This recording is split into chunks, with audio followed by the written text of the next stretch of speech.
అమ్మ ఏం పేరమ్మా నీ పేరు? సరస్వతి అండి. సరస్వతి. సో ఖమ్మం బాధితులలో మీరు కూడా ఒకరు. మీది ఇల్లు పోయిందమ్మా మీది కూడా? పోయిందన్న. ఓకే. 18 లక్షలన్న కష్టపడి కట్టుకున్నామన్న మేము. చాలా కూలీలను పెడితే డబ్బులు అయితే నైట్ కూడా మేము షాకిరి చేసుకొని కట్టుకున్నామన్న మేము. నేను మిషన్ కుడతా, మా ఆయన గ్రానైట్ల పనికి పోయేటోడు. ఆ పనికి పోయి కూడా బీపీ వచ్చింది, పెరాలసిస్ లాగా అట్లా వచ్చి ఇక ఇంట్లోనే సరుకులు తెచ్చిస్తే కిరాణా షాపు మిషన్ కుట్టుకొని బతుకుతాం మేము.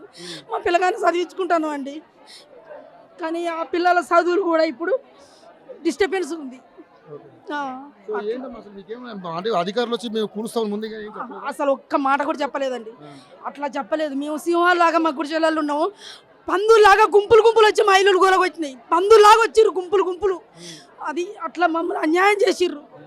మరి కాంగ్రెస్ ప్రభుత్వం ప్రజల ప్రభుత్వం పేద ప్రజల ప్రభుత్వం కాదు అది మా రక్తాలను పీల్చుకు తినే ప్రభుత్వం అది.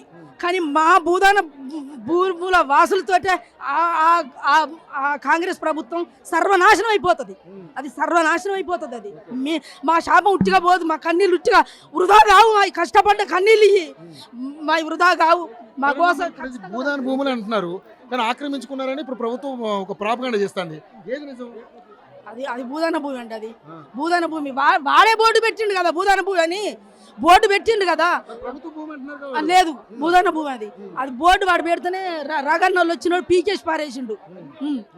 ఇప్పుడు మా వస్తువులు మా సామాన్లన్నీ మీడియా వాళ్ళు తీసుకుపోయి చూస్తారని ఆ శిథిలాలను కూడా ఎత్తి పారబోతాడు వాడు మొత్తం. ఇప్పుడు నైట్ మొత్తం అదే పని. నిన్నట్టుండి డోజర్లు మొత్తం తీసి పారేస్తారు.